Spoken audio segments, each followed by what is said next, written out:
Nie moglibyśmy nie zacząć przedstawienia od ojca założyciela tej sceny, który właśnie nam Który właśnie zniknął, zniknął. czyli od Wojtka, Rozleciał mi się mój Wojtka. statyw. Rozleciał mi się statyw, no. No. Wojciechu, Jest. witamy Cię. Wojciech Samochodoza, nasz pierwszy gość, bez którego nie moglibyśmy zacząć. Wystarczy, że powiesz dobry wieczór. Dobry wieczór, jest mi niezmiernie miło, że mogę was wszystkich naraz widzieć. Super. Mamy ze sobą Tomka, jednego z członków, założycieli chyba już grupy tak naprawdę, Stopham Warszawa.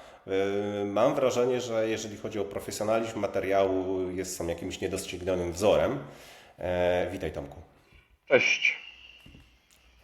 Mamy także Maksyma, wschodzącą gwiazdę tej sceny. Jeżeli tak by zrobić projekcję ilości subów, to prawdopodobnie przeskoczy nas wszystkich w najbliższym czasie. Cześć Maksym. Cześć, dobry wieczór. No i Szymon, czyli Stopham Szczecin. I ja bym chyba od tego zaczął trochę, no bo to jest tak, mamy 3 osoby z Warszawy, jedną osobę ze Szczecina. Już nie wchodźmy kto skąd jest, ale mówię, gdzie kręcicie swoje materiały, gdzie grasujecie. Słyszałem takie hasło, że każda dzielnica w Warszawie powinna mieć, a najlepiej osiedle, powinna mieć swojego Stophama hasłowo. No a ja bym się zapytał, gdzie jest Kraków, gdzie jest Łódź, gdzie jest Wrocław, Trójmiasto, Poznań. Dlaczego w innych miastach tego nie ma? Może tam nie ma problemów z parkowaniem. No ja bywam w tych miastach i mam wrażenie, że jednak są. I mam takie pytanie i zaczniemy w tej samej kolejności, w której mieliśmy przed chwilą, bo nie możemy nie zacząć akurat z tym pytaniem od Wojtka.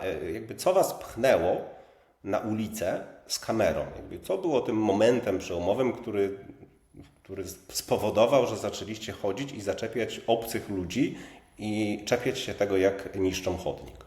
Wojtek, czy Ty byś się z nami swoją historią mógł podzielić? Tak, mogę to zrobić po raz 78, nie widzę w tym żadnego problemu. Zaczęło się to na Alejach Jerozolimskich w roku 2012.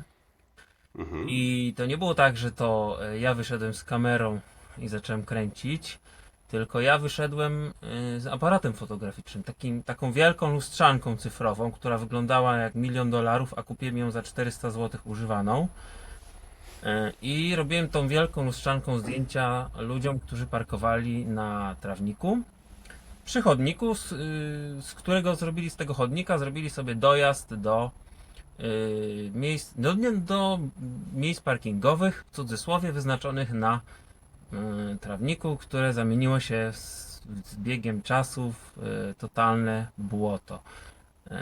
Ale powiedz, ja Ci przerwę, no bo jeżeli powiedziałeś to 72 razy, to wszyscy ludzie, którzy nas słuchają, to już pewnie o tym wiedzą, ale co było chwilę wcześniej? Mnie interesuje jakby co, bo Ty z tym aparatem tam przypadkiem byłeś? Ja myślę, Ja tam, odnoszę wrażenie, że już polowałeś. nie, ja tamtędy. No dobra, to powiem tak. Mając, Okej. pamiętam taką historię, jak mając 15 lat, zwróciłem uwagę kierującemu, który jechał przez Las Kabacki. Ja tamtędy jeździłem na działkę. Las Kabacki jest zamknięty dla ruchu kołowego. E, Dla osób, które nie wiedzą, to jest taki duży park krajobrazowy pod Warszawą. I znaczy właściwie w granicach Warszawy. I tam jest absolutny zakaz ruchu kołowego.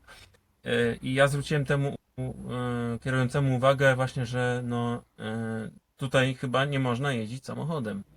I to był mój pierwszy raz, kiedy otworzyłem za przeproszeniem mój ryjec do kierującego, że coś mi się nie podoba w tym, co on robi.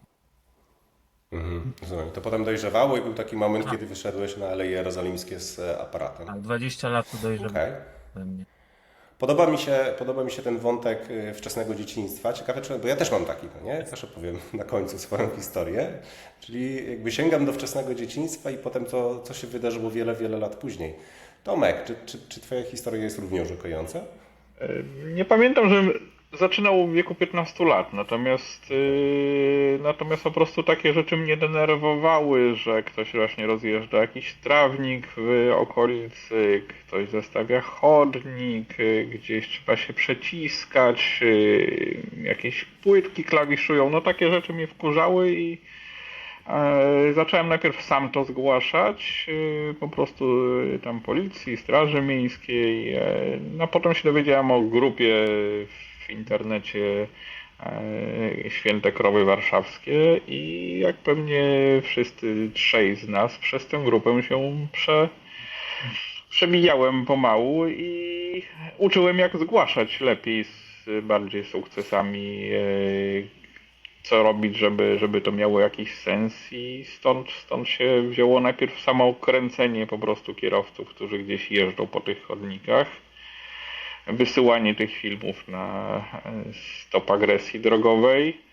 Pozdrawiam policjantów z Karolkowej i Waliców. A później no, te filmy trzeba było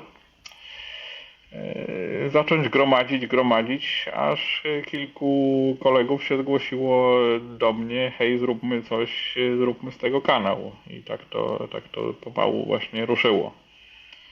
Czyli materiał sam się robił, a potem się okazało, że jest potencjał wytwórczy. Tak, no materiał, pierwszy odcinek był nagrany przeze mnie po prostu zupełnie bez intencji publikowania go gdziekolwiek poza Wydziałem Ruchu Drogowego. Okej. Dobre. Maksym, twoja najświeższa historia, chyba że nie wiemy też o czymś z twojego dzieciństwa. Nie wiem historii dzieciństwa, którą mógłbym tutaj przytoczyć w kontekście akurat powstawania kanału. Jeżeli chodzi... Maksym, mam prośbę, bo robiliśmy testy wcześniej i było perfekcyjnie, ale chyba się oddaliłeś od mikrofonu i teraz nie jest perfekcyjnie. Dobra, Super. teraz lepiej? Wspaniale, jedziesz. Okej. Nie mam historii z dzieciństwa, którą mógłbym przytoczyć, jeżeli chodzi o powstawanie kanału, ale oczywiście chętnie powiem, jak do tego doszło. Zawsze gdzieś tam przeszkadzały mi źle parkujące samochody, to, że one przeszkadzają, że są wszędzie. No ale to była taka codzienność. Widziałem filmy Stopham Warszawa, widziałem filmy z kanału Samochodoza. One gdzieś tam się przewijały. Mi się je wtedy bardzo ciężko oglądało, ponieważ nie byłem w stanie znieść tego przyzwolenia na to łamanie przepisów, na to, że ci ludzie naprawdę przez te słupki wyrwane, pod ten kościół chcą tam koniecznie wjechać. Ja te odcinki przestawałem oglądać po 5 minutach, bo to było bardzo dla mnie irytujące, denerwujące. No i przyszedł taki czas, gdzie przeprowadziłem się w miejsce, w którym nasilenie tego zjawiska, tej choroby samochodozy, no, jest dużo wyższe niż w miejscu, w którym mieszkałem poprzednio, w innej dzielnicy. Zaczęło mi to przeszkadzać, zacząłem podejmować jakieś działania typu zgłaszanie na Straż Miejską, pisanie wniosków do Urzędu Dzielnicy o zmianę organizacji ruchu, o postawienie słupków. I w końcu na pewnym odcinku ulicy Prystora w Warszawie mi się udało. Zmieniono organizację ruchu, odholowano pojazdy, one tam już nie parkują i pomyślałem sobie wtedy, da się coś z tym robić, ale trwa to za długo, bo to trwało chyba 2 lata. Trwa to za długo i można spróbować porozmawiać z tymi ludźmi, z tymi kierowcami. Więc zacząłem z nimi rozmawiać, więc wyjście do ludzi miało miejsce najpierw bez kamery. Zacząłem im mówić, tu nie wolno, tu jest zakaz, tutaj to przeszkadza, to jest niebezpieczne, stwarza się w ten sposób zagrożenie. I reakcje ludzi, z jakimi się zacząłem spotykać, spowodowały, że pomyślałem, że świat musi to zobaczyć i że jest mi łatwiej, bo wiem, że tak się da od Stopham Warszawa, od Samochodozy. I na koniec to właśnie ta Wojtka walka jeszcze bardziej mnie zmobilizowała, bo on jest sam. On jedzie do szkoły, jedzie do pracy. Nie ma tutaj jakiejś super zorganizowanej akcji, ale działa. I pomyślałem sobie, ja mogę tak samo. To jest inna część Warszawy, inna dzielnica, ale to jest do zrobienia. Będę zwracał ludziom uwagę i będę to pokazywał, żeby te światła Jupiterów świeciły w te miejsca, w których jest problem i żeby to nagłaśniać. Zrobiłeś wspaniałą mowę motywującą. Nie wiem, na ile to było przećwiczone, ale ja się poczułem wspaniale zmotywowany. Zrezygnuję z opowieści z dzieciństwa, ale trochę przewinę przez swoje perypetie. Ja byłem w ogóle osobą, która jeździła do pracy samochodem i mi ten samochód się kiedyś zepsuł, już nieważne w jakich okolicznościach, w lutym, i mi go ubezpieczalnia zabrała i przez miesiąc musiałem zacząć chodzić na piechotę. Okazało się, że do pracy mam 1,2 km i idę przez 3 parki. A wcześniej oczywiście rano skrobałem ten samochód, bo Alfa Romeo nie chciał odpalać zimą. Nie chciał odpalać niestety, diesel. Jeździłem w kółko tej pracy, denerwowałem się, że nie ma gdzie zaparkować, więc jakby byłem absolutnie głęboko w tej chorobie. I to było w jakiś sposób dla mnie formujące doświadczenie, jak się okazało, że mogę chodzić na piechotę. Potem rower kupiłem, w ogóle już była równia pochyła. Natomiast kilka lat później zaprosiła mnie na spacer po mieście osoba, która była takim samozwańczym rzecznikiem pieszych w Szczecinie. I ona zrobiła mi gigantyczną krzywdę, bo pokazała mi jakby ogrom tego, co się dzieje wokół. Ona mnie uwrażliwiła na to, a jak ja już się na coś uwrażliwię, to nie mogłem przestać nie widzieć tych samochodów. Z tego się wzięła akcja Rób to dobrze, gdzie naiwnie wydrukowałem 10 000 takich ulotek, które mówiły kierowcom, że można to robić lepiej i wkładałem je za szybę. Wspaniale na to zareagowały media, naprawdę, no rozszarpali mnie wtedy. Wszystkie wywiady, telewizja, natomiast kierowcy mieli to... Była tak słynna scena jak dla mnie. Telewizja polska stoi i filmuje ze mną, ja tam wkładam za szybę panu karteczkę, pan przychodzi i mówi: ja mam to w dupie, policja ma to w dupie, Straż Miejska ma to w dupie, na razie. No i wyrzucił to na ziemię i pojechał dalej. Potem były wasze kanały. Oczywiście. Natomiast był taki moment, że zadzwonił do mnie radny miejski, szczeciński. No to jest o tyle ciekawe. Radny miejski powiedział: dawaj, nie Radka, kręcimy Stop Hama. I tydzień później, to niestety był jakiś listopad, albo strasznie zimno, staliśmy na przystanku na Placu Lotników, czyli do dzisiaj naszym najbardziej popularnym odcinku pierwszym. Wspaniale, tam był samograj, chyba z 4 odcinki z tego jednego przystanku nakręciliśmy. Mówię o Przemku Słowiku, dlatego że on jest obecnie otwartym, jawnym członkiem Stop Ham Szczecin, co jest chyba jedynym w Polsce przypadkiem, w którym urzędujący polityk, radny miejski jakby nie boi się i nie wstydzi brać udziału w tego typu inicjatywie, bardzo, bardzo to szanuję. Było nas więcej na początku odrobinę, ale nie wszyscy wytrzymali koncepcję taką, że w trakcie nagrywania ktoś podchodzi, wyrywa telefon i z nim ucieka. No jakby to nie dla wszystkich to było ok, więc z tym obecnie jesteśmy w dwójkę. Słuchaj, ja może utrzymajmy tę kolejność, podoba mi się. Gdyby ktoś się chciał wyrywać, to ja zachęcam oczywiście. To ja się Ale muszę was... Przepraszam, bo ja trochę się Pożałuję. trochę się śmieję, a trochę jestem śpiący, bo dzisiaj już pracowałem na pierwszą zmianę i trochę jestem od parunastu godzin na nogach i no. Dobra kombinacja. Także I tak. to była ta wstawka. Okej. Tak, nie, bo przepraszam, bo fajne rzeczy mówisz, ale jestem trochę zmęczony. Ale dam radę. Teraz będziesz mógł nam opowiedzieć, bo mnie to interesuje. Czy wy, i o tym się nie mówi, o tym, co powiedzieliśmy do tej pory, to myślę, że już mogło parę osób coś tam usłyszeć, ale czy wy widzicie jakąś zmianę? Czy warto? Maksym, mówiłeś o tym, że jakby zmieniłeś swoje podejście. No, każdy z nas próbował innych rzeczy. To nie jest tak, że to była pierwsza rzecz, że mieliście parcie na szkło i postanowiliście z tą kamerą wylecieć. To generalnie nie jest przyjemne. Spoiler alert. Ale jakby, co wam daje to, że robicie te filmy? Co wam, okej, to są 2 pytania. Co wam daje i czy wy widzicie jakiś efekt, zmianę? Jeżeli tak, to jaką? Jak to odbieracie? To Ktoś chciałby zacząć. Wojtek zaczyna. ja mam zacząć. Dobrze. Proszę bardzo. Co mi to daje?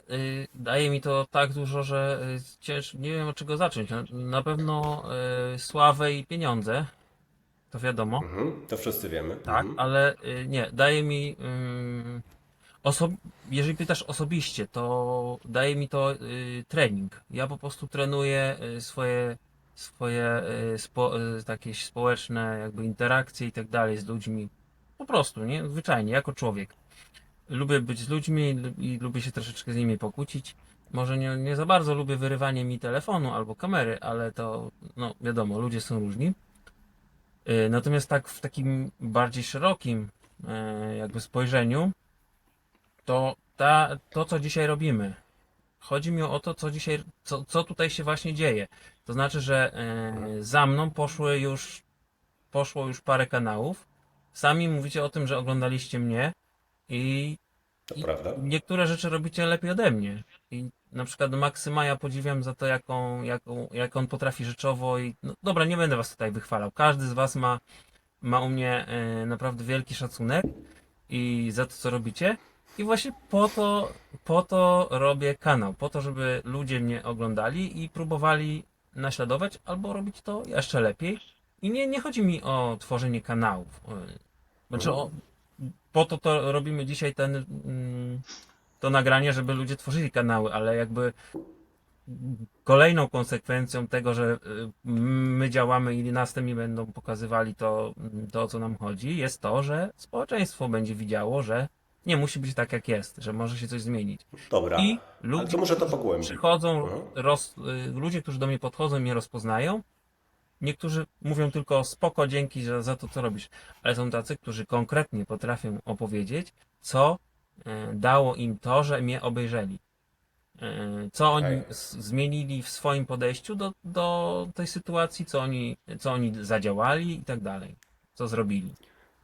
No to dzięki temu trochę odpowiedziałeś na to pytanie, które chciałem pogłębić, bo jako osoba z największym stażem, to chciałem jakby tak właśnie dopytać Cię, czy widzisz różnicę pomiędzy x lat temu a dzisiaj w podejściu kierowców, w podejściu ludzi, w podejściu tego, co słyszysz w internecie, w ilości hejtu w komentarzach, na które się na wszystkich nas wylewały na pewno przez wiele lat? Czy Ty widzisz jakiś trend, czy Ty jesteś tak za bardzo zanurzony w tym, żeby wyciągnąć taką wysoką średnią i powiedzieć, że faktycznie mentalność się odrobinę zmienia i podejście społeczeństwa do problemu dzikiego parkowania? Y, Wydaje mi się, że następuje takie znaczy nie rozwarstwienie, takie jakby rozstrzelenie, powiększenie tego spektrum Okej. od ludzi, którzy reagują w sposób taki, no powiedzmy, tak jak ja bym to sobie życzył, czyli okej, ma pan rację, sorry, do ekstremum, czyli no, bijatyki, Okej. wyrywania i agresji takiej czynnej, fizycznej. Więc to jakby rozstrzela się bardziej, ten rozrzut jest większy.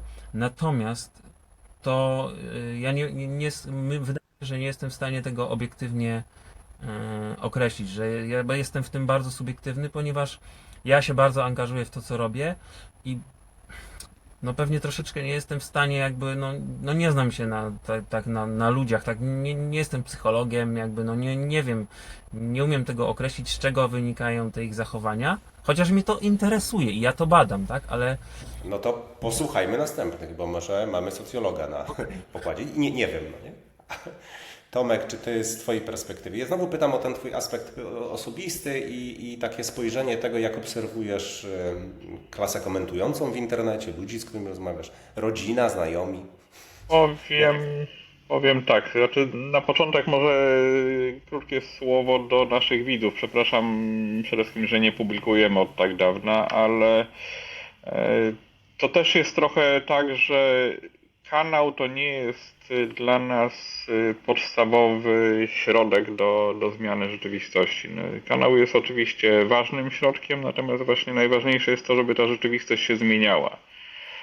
W pewnych momentach mieliśmy takie dyskusje z kolegami, że są miejsca, gdzie na tyle się poprawiła sytuacja, że my już tam nie mamy co wracać, żeby kręcić kolejny odcinek, bo po prostu jest już okej. Jest albo przestali tam wjeżdżać, albo jest zabezpieczone, bo wywalczyliśmy słupki, albo wywalczyliśmy jakieś donice i tak dalej. Albo właśnie ludzie się nauczyli. To jest chyba najlepsze. To jest najlepsze, że są miejsca, gdzie no te nasze filmy nagrane zmieniły po prostu podejście ludzi. Pierwszy odcinek, czyli odcinek sprzed kościoła na placu teatralnym, no tam fizycznie nic się nie zmieniło.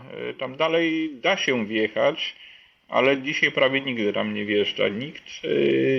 Sytuacji, żeby ktoś tam wjeżdżał tak jak kiedyś po prostu na mszę z dzieciakami między pieszymi już nie ma. Już to się udało w tym jednym miejscu przynajmniej wyplenić. Także to jest podstawa. Rzeczywiście po prostu się zmieniają te miejsca niektóre przynajmniej, że się udaje. Oczywiście tam, gdzie kierowcy przyjeżdżają po prostu do pracy w centrum Warszawy, tam jest trudniej. Bo tam jest strefa płatnego parkowania, trzeba by zapłacić te 3 dychy dziennie albo zapłacić abonament na jakimś parkingu okolicznym za parę stów, no to jest silna presja, żeby sobie wjechać i jeździć między pieszymi. No ostatnio też zajrzałem na takie jedno miejsce, gdzie kręciliśmy odcinki, no jest tam niewiele lepiej, o. Nie powiem, że tam się nic nie zmieniło, ale poprawa jest niewielka. Wyczuwam w tym taki obraz, że kropla drąży skałę, a nie fala tsunami. Tak. Nie używajmy nomenklatury powodziowej. Jest 18 Tak. września. Tak jest. Jeszcze nie wiemy, co się dzieje we Wrocławiu. Maksym, jaka jest Twoja perspektywa z takiej najkrótszej w takim razie dystansu czasowego? To tak, ponieważ moje działania są publikowane od, można powiedzieć, niedawna, no bo pierwszy film pojawił się w styczniu tego roku i to jest też spora zmiana dla rodziny, dla znajomych. To znaczy, że jest wśród nich ktoś, kto teraz bardzo mocno piętnuje zachowania, które być może oni sami przejawiali w tym najbliższym otoczeniu. I tutaj akurat, ponieważ mimo wszystko otaczamy się takimi ludźmi, którzy nam pasują, to jest wiele pozytywnych głosów, czyli tak, rzeczywiście, ja też zacząłem na to zwracać uwagę, ja już tak nie robię, ja rzeczywiście zgłaszam kogoś po drodze, jak zawożę dzieci do szkoły i tak dalej, i tak dalej. Więc tutaj ten odzew jest bardzo pozytywny. To jest taka lokalna, mała, ale potrzebna zmiana, bo ci ludzie też będą dalej zachęcać innych do podobnego patrzenia na pewne sprawy. I myślę, że też będą chociażby wychowywać kolejne pokolenia w takim duchu, który, co spowoduje, że będzie nam się po prostu w przyszłości żyło lepiej. Jeżeli chodzi o taką większą skalę, to na pewno widać, że ludzie, tak jak wspomniał Tomek, rezygnują z wyjeżdżania w pewne miejsca. Nie dlatego, że ja tam byłem, poprzeszkadzałem im w cudzysłowie i nie wiem, pokrzyczałem sobie, że tu nie wolno jeździć po chodniku, tylko dlatego, że zobaczyli się później w internecie. I to ma też ogromny wpływ na to, co się później dzieje. To, co jest w internecie, widzą nie tylko sami uczestnicy wydarzeń i akcji, to widzą też często radni, władze dzielnicy, policja, straż miejska, ponieważ te różne komunikaty ja staram się publikować nie tylko na YouTubie, ale też w różnych mediach. I widać, gdzieś się pojawiają szybciej słupki, gdzieś tasiemki. No jest tego, można powiedzieć, że całkiem sporo i no, czerpię z tego sporą satysfakcję. Z tego, że ktoś ma ochotę coś zmienić, przyswoić i zaangażować się. Okej. Wiecie co, bo ja jak słyszeliście pewnie, robię też tak zwaną agendę parkingową i jeżdżę po Polsce i rozmawiam z radnymi, chodzę z nimi na spacery. Mam taki program, jeżdżę po Polsce i spotykam się z radnymi miejskimi i chodzę sobie z nimi po mieście i ja jakby wchodzę w interakcję z kierowcami wtedy, no bo to jest najlepsza forma, no nie? Coś się dzieje, jestem na Piotrkowskiej, czy tam na Piotrkowskiej może mniej, ale na Moniuszki obok w Łodzi. Podchodzę do kierowcy, wprowadzę z nim ożywioną dyskusję, marzę mazakiem, Maksym, twoje mazaki to jakby złoto jest, to jest jakby najszybszy feedback, jaki można dać kierowcy. Wspaniała rzecz. I uderza mnie jedno, ja naprawdę widzę gigantyczną różnicę pomiędzy miastami, w których ja będę używał zwrotu stop ham, czyli jakaś forma takiego kanału jest albo nie ma. No, próbka jest nieduża, bo de facto mamy do czynienia ze Szczecinem i z Warszawą, ale jest piorunująca różnica w tym, jak nie chciałem tych balonów włączać, przepraszam, tu coś musiałem tutaj ręką zrobić. Okej, wyłączyłem reakcję. Jest piorunująca różnica. Do tego stopnia, że jeżeli jakiś temat parkingowy pojawia się w Szczecinie, ja śledzę także takie stop-hamowe i święte krowy w zasadzie w całej Polsce, pojawia się, to poziom dyskusji jest na zupełnie innym poziomie. Źle powiedziałem, masło maślane, ale wiecie, co mam na myśli. Mnie we Wrocławiu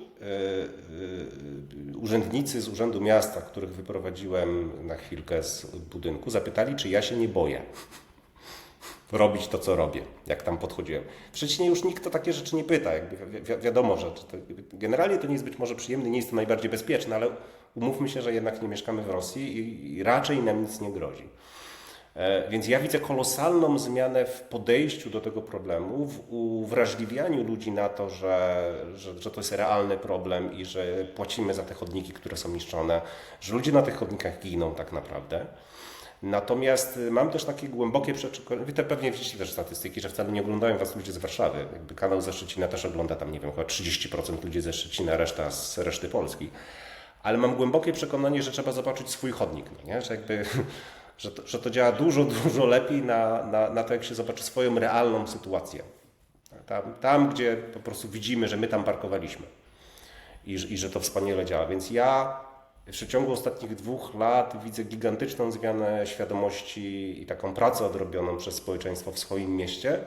Wierzę, że w Warszawie może być to dla Was trochę mniej uchwytne, bo jednak no, Święte Krowy Warszawa. Ile ma teraz członków ta grupa? Ja pamiętam gdzieś na 20 30 kilka tysiącach. tysięcy. 20 parę tysięcy. 20, a nie 30? I nie było przekroczenia 30? Dobrze, nieważne, dużo, no nie? Naprawdę dużo, no nie? Naprawdę dużo, więc ta praca się tam zaczynała na wielu różnych poziomach i jakość dyskusji na temat tego problemu jest na zupełnie innym poziomie. I widzę też niestety, że w innych miastach, które naprawdę skalą zasługiwałyby na to, żeby rozmawiać o parkowaniu w trochę bardziej cywilizowany sposób, jest wiele do zrobienia. I stąd też między innymi ta inicjatywa. Wydaje mi się, że takim benchmarkiem jest to, jak społeczność internetowa reaguje nie na jeżdżenie po trawie, czy tam wiadomo mecz, czy tam ostatnio robiliśmy ten odcinek pod teatrem. To się łatwo oburzyć. Ale jak społeczność internetowa reaguje na dostawę do Żabki z chodnika. To jest dla mnie benchmark, ponieważ jak 2,5 roku temu wrzuciłem pierwszy raz tego typu zdjęcie na grupę szczecińską dotyczącą parkowania, to admini tej grupy napisali do mnie po 2 godzinach, że może bym nie wrzucał, no nie, bo nie są w stanie kasować od wystarczająco szybko obelg i gróźb karalnych pod moim adresem. Obecnie sytuacja się drastycznie zmieniła. Nie wiem, czy w Warszawie To- kogoś oburza jednak dostawa do Żabki. Myślę, że dla większości jest zupełnie akceptowalna. Pomiędzy tym, a pomiędzy na grupie, na której jest kilka tysięcy osób, 150 komentarzy, w których 99% życzy mi śmierci i mojej rodzinie, jest jednak spora przestrzeń. Ja nie mówię o entuzjazmie, ale naprawdę jest dużo. Jeżeli mogę teraz ja, to ja Proszę. właśnie wrzuciłem, Maksym mnie nakłonił, żeby wrzucić rolkę. Wrzuciłem pierwszą swoją rolkę na swojego Facebooka jako samochodoza i to była rolka zrobiona gdzieś tam przypadkiem, po prostu jadąc do pracy nakręciłem cofającego przez przejście dla pieszych dostawcę, właśnie chyba do Żabki na Waryńskiego w Warszawie przy metrze Politechnika. I słuchajcie, ta rolka zrobiła 500 000 wyświetleń i ma tam ponad 2000 komentarzy i niestety Szymon, to co mówisz, 90% Okej. to są komentarze, że Obrona nie o dostawcy. zabijaniu mnie, ale że no niestety no to jest dostawca i on musi, tak. No ale to przekroczyłeś bańkę, no nie? 500 000 na rolce to znaczy, że wyszedłeś poza jednak taką typową grupę odbiorców. Możemy nie? nawet chwilę później o tym porozmawiać, ale rolki docierają nie do ludzi, którzy oglądają podobne do Stophama rzeczy, tylko docierają do ludzi, którzy scrollują masę treści jedna za drugą i znajdują ciebie, samochodozę, który ma całkiem spore zasięgi na Facebooku, więc chętnie i ta rolka będzie polecona.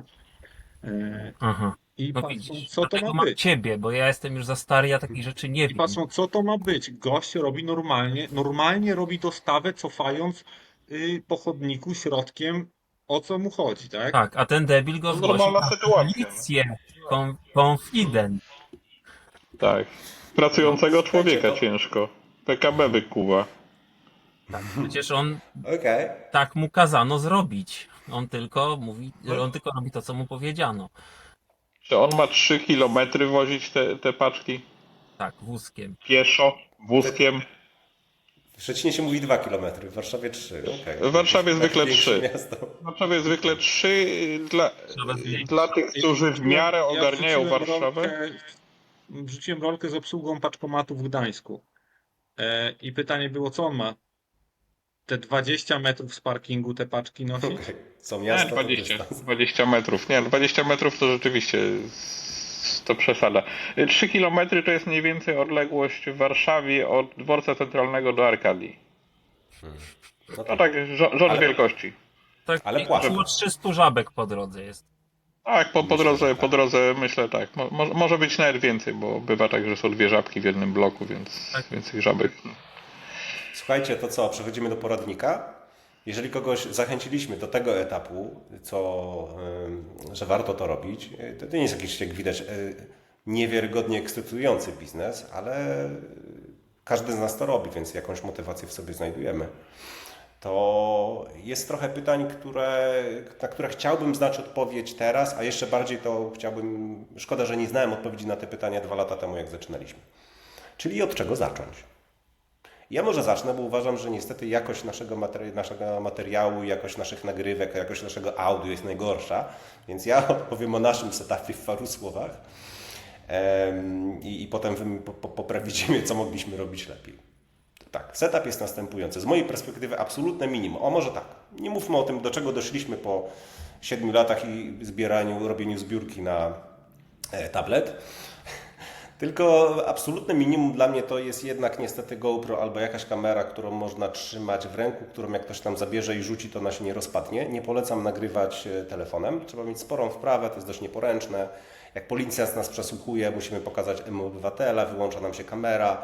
Jakby to musi być jakaś taka kamera, której nam nie szkoda i która nie jest naszym telefonem. Z telefonu się dzwoni na straż miejską, dzwoni się na policję, to musi być osobny sprzęt. I to jest w moim odczuciu niezbędne. Trzeba mieć świadomość, że trzeba blurować twarze, w związku z tym trzeba filmować tak, żeby tych twarzy nie było widać, albo było je widać cały czas. Najgorzej, jak nam aktorzy wchodzą i wychodzą z kadru, bo potem wtedy jest piekło. Więc jak już filmujemy kogoś, to filmujmy go cały czas w środku albo po nogach. Nie, Nie róbmy jakiegoś najgorzej, machania jak się kamerą, bo to... przybliżają i oddalają.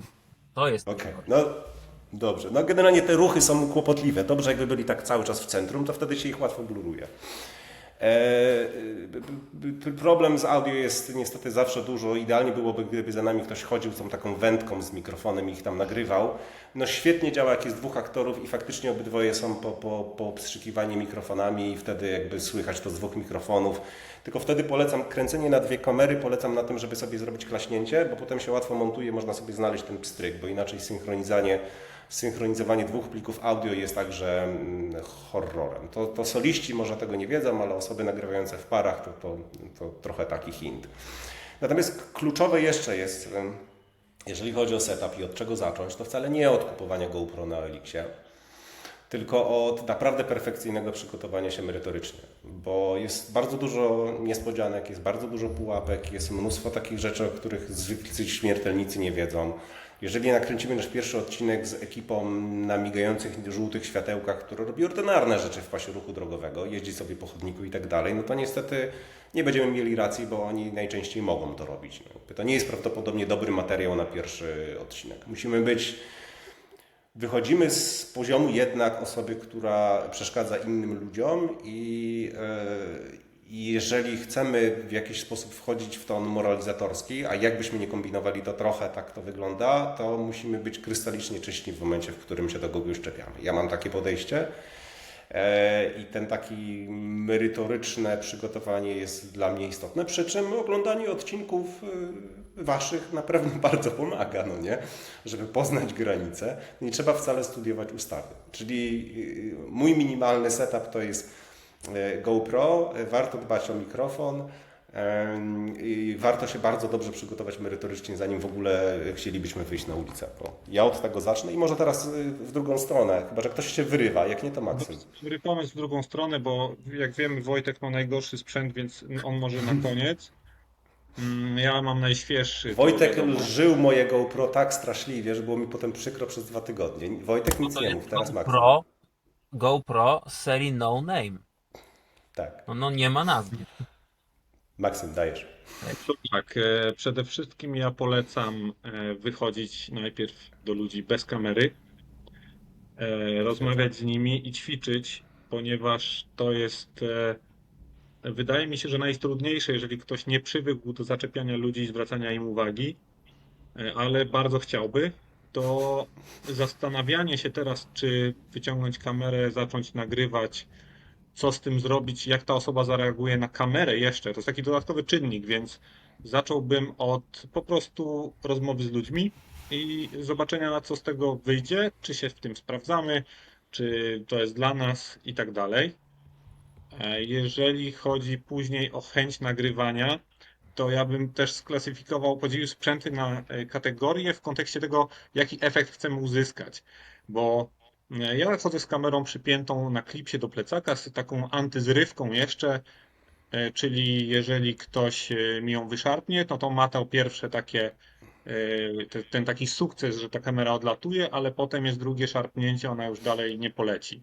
Em, Ale doceniam bardzo, na przykład moja żona się bardzo zaangażowała i doceniam ją za to, i to jest dla mnie niesamowite, że ona wyciąga telefon i filmuje ludzi trzymając telefon im przed oczami. Na zasadzie, proszę bardzo, to jest pan, który tutaj parkuje nielegalnie, robi to codziennie i tak dalej, i tak dalej. E, I to jest fajne, bo ludzie też inaczej wtedy reagują. Widzą wycelowany w siebie telefon, nie ukrytą kamerę, nie coś, co jest może kamerą, może nią nie jest, tylko taki telefon. No ale rzeczywiście wtedy też druga strona medalu. Trzeba się liczyć z tym, że telefon jest bardzo łatwo wytrącić z ręki. Nie ma co z nim czasem rzeczywiście zrobić. E, I z moich doświadczeń też wynika, że warto mieć backupową kamerę, czyli mamy przytwierdzoną główną kamerę gdzieś, ale trzymamy na przykład drugą kamerę lub telefon w ręku z włączonym nagrywaniem. E, Bo nawet jeżeli ta pierwsza zostanie nam wytrącona albo wyrwana i ukradziona, to druga może nam pomóc w tym, żeby potem dochodzić jakichś swoich racji i praw.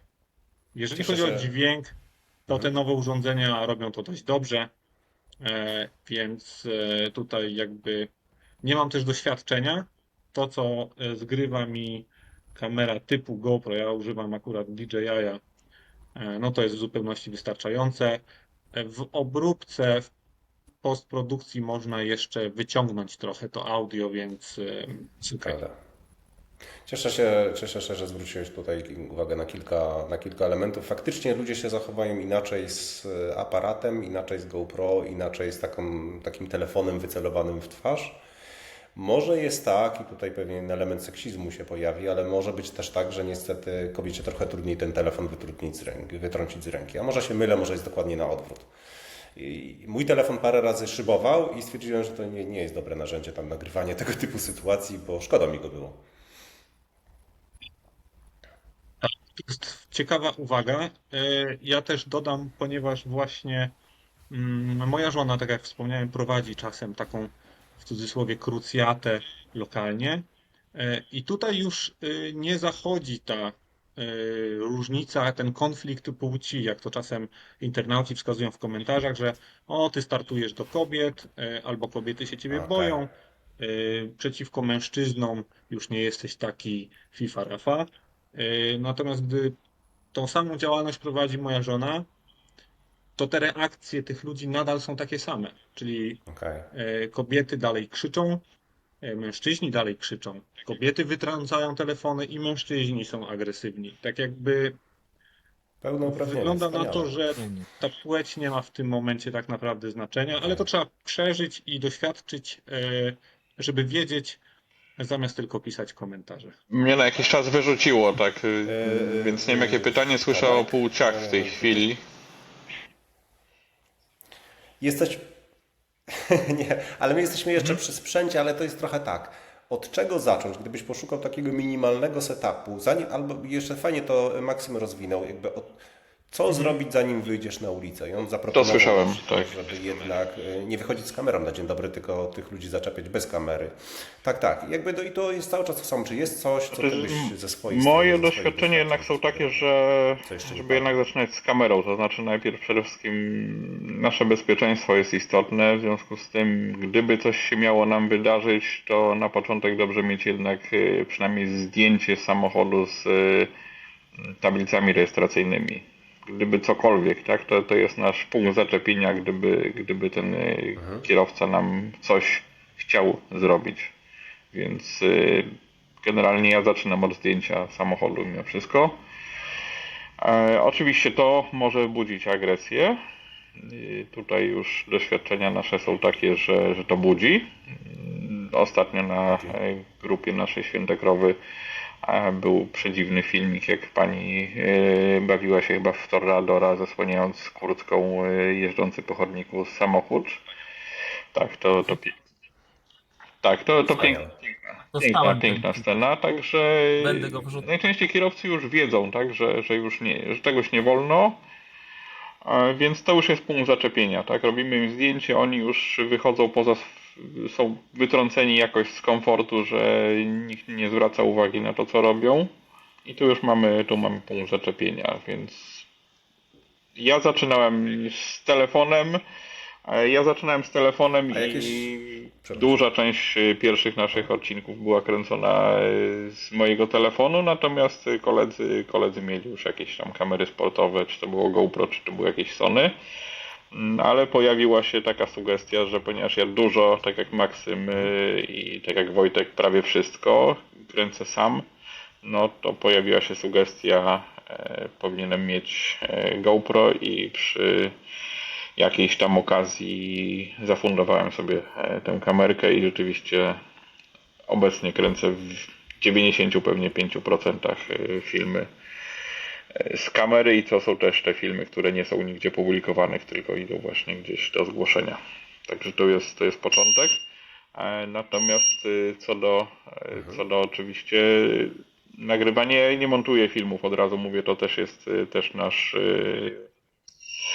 nasz właśnie ten problem, Dojdziemy do tego. dlaczego nie ma filmów, bo nasz montażysta po prostu się wymiksował i robi teraz nam to inny kolega. Stąd brak filmów, bo jest obciążony innymi tam zadaniami. Natomiast to co wiem, tak, dobrze jest mieć kilka źródeł dźwięku na przykład. Okej, jedna osoba filmuje czy GoPro, czy jakimś telefonem szerszy kadr, ale ta osoba, która na przykład w czasie takiej większej akcji, gdzie jest nas kilku czy kilkoro, ktoś rozmawia z kierowcą, to dobrze jest, żeby ta osoba była przy kierowcy, nagrywając nawet bez żadnego kadru, po prostu telefonem. Mamy wtedy dobry dźwięk. Obraz z tego telefonu nigdzie nie będzie potrzebny. Ten telefon może być trzymany mocno, tak że nie da się go wyrwać. Zwłaszcza osoba, która siedzi w tym momencie za kierownicą, no to raczej go nie chwyci przez okno. Natomiast mamy dobry dźwięk z rozmową z kierowcą, który będzie potem potrzebny do takiego filmu. To mówimy o tych takich filmach, dużych akcjach. Zgadza się. No, także to jest istotne. Dobrze mieć tą osobę, która rozmawia, to żeby to była osoba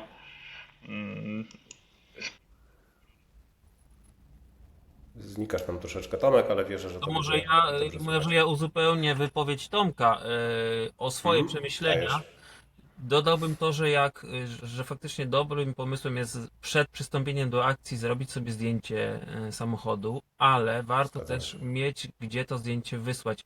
Nie wiem, być może nowoczesne telefony automatycznie gdzieś zapisują materiały w jakichś tam chmurach czy coś, ja z tego nie umiem korzystać. Istnieją takie modele. Albo udaję, że nie umiem. Natomiast ja po prostu wrzucam zdjęcie na Święte Krowy Warszawskie i piszę teraz. Na przykład ulica Noakowskiego teraz. Jak chcesz, to przyjedź, pomóż. I wtedy jestem jakby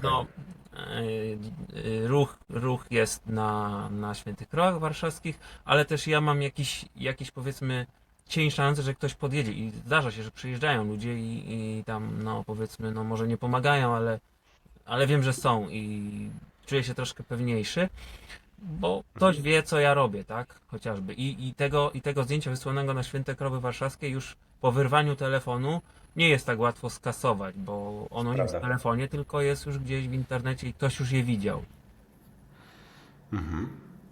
No dobrze. Nie wiem, czy Tomek chyba ma problemy z połączeniem. Więc... Tak, znowu mnie coś wyrzuciło, Tomek nie się wiem dlaczego. połączył zupełnie, ale ładnie przejąłeś pałeczkę. No to się cieszę. Co do sprzętu, no ja też używam GoPro, już drugą mam kamerkę GoPro. Używałem przez pewien czas kamery GoPro z takim dodatkowym mikrofonem, z takim kotem, który wygląda jak moja... Jak twoja głowa kiedyś. Zanim się tak ostrzygłem. Pozdrawiam bardzo przemiłą panią youtuberkę, która oglądała mój film i powiedziała, że wyglądam jak mikrofon. Em, mm, ale to jest, no to już jest gorsze chyba niż wkładanie komuś telefonu w twarz, nakręcanie kamerą z takim kotem. Bo to już by trzeba było mieć chyba na tym kocie nazwę jakiejś stacji telewizyjnej i nie wiem, ekipę 4 osób wokół siebie jak Stop Ham moskiewski.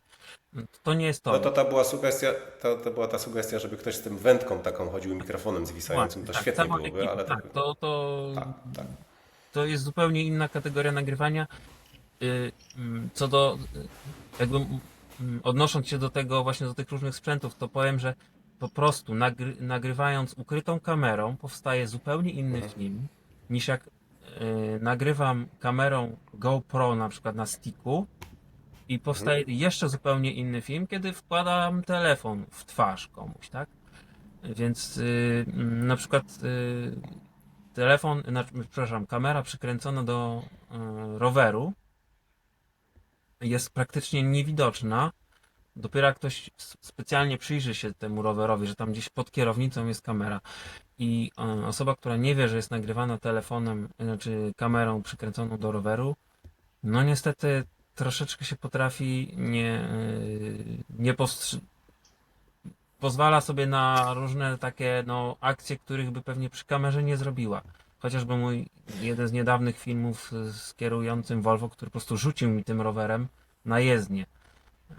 Policja przez już dobre pół roku się nie odzywa w tej sprawie. Nie wiem, może gdzieś zgubili moje zgłoszenie. Czy... To jest zabawne, to jest niedawny film, policja od pół roku się nie odzywa.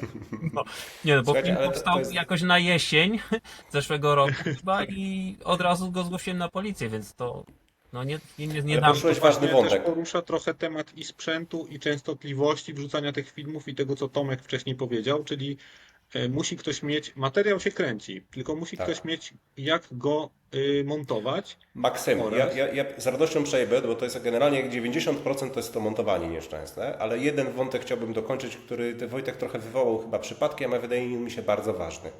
Mam takie doświadczenie, bo większość z nas dojeżdża do miejsca pracy rowerem. I ja kiedyś z tym rowerem podchodziłem do kierowców i to jest bardzo zły pomysł. Takie ja mam doświadczenie. Ja teraz, są dwie sprawy. Pierwsza rzecz jest taka, że jak się zaczyna coś dziać, to ja nie mam co z tym rowerem zrobić. Muszę go potem opierać, gdzieś kłaść. Nie mam nóżki. Jestem nieprofesjonalny. Boję się potem, że ktoś ten rower mi zawinie, bo ja już stoję 50 metrów dalej. A dwa, rowerzyści wywołują straszną agresję. W związku z tym ja obecnie, jak widzę, że coś się dzieje, to najpierw przypinam rower tak, żeby nie było widać, że przyjechałem rowerem i idę na piechotę. Ja chcę podchodzić jako pieszy, a nie jako rowerzysta. To jeżeli rower jest sprzętem, to też chętnie się do tego odniosę, bo też zauważyłem to na swoich doświadczeniach, że rower rzeczywiście lepiej odstawić, bo kierowcy chętniej najeżdżają na ciebie, jak masz przed sobą rower. Po pierwsze. To prawda, najeżdżano mi na rower. A Wojtek tak to naprawdę filmował rower w notorycznie. momencie już interakcji takiej bardzo bezpośredniej jest kolejnym elementem, który ktoś ci będzie szarpał i dookoła którego będzie się coś działo. Jeżeli rower stoi z boku, to ktoś musi z tobą wejść w interakcję i Tak. na ciebie już nie będzie wjeżdżał tak chętnie i jesteś jednocześnie zupełnie Jak to Wiem, że to brzmi? brzmi absurdalnie, ale tych potrąceń jest po prostu masa, tak? Sami dobrze Piłka się wiecie. zrośnie E, za darmo, a rower musisz nowy kupić. Dokładnie, dokładnie. To ten wątek rowerowy chciałbym, bo jakby trochę mi zajęło zorientowanie się, że ten rower najpierw trzeba przypiąć, a potem można dopiero się ganiać. A jest sporo jednak materiału, który Można się jeszcze kręci tak założyć z niespodzianką. jak ci rower zawinął. Zawsze. No to ty jesteś mistrzem Jak zbiórek, masz ale kolegów, to założą zbiórkę. ale przeszedłbym do takiego tematu, którego nie da rady rozwiązać pieniędzmi, czyli montowanie materiału. Też ponieważ- to się da rozwiązać pieniędzmi. Ja mam Ale nie takimi, jakimi operujemy. dziesiątki propozycji, że wyślij mi materiały, ja ci to będę montował. Faktycznie montowanie filmów to jest sól tej pracy, po prostu to jest znój tej roboty. Zdobyć materiał to jest choćby teraz, za godzinę ci przynoszę 15 minut gotowego, pięknego materiału i później siedź tydzień nad tym, żeby to zmontować.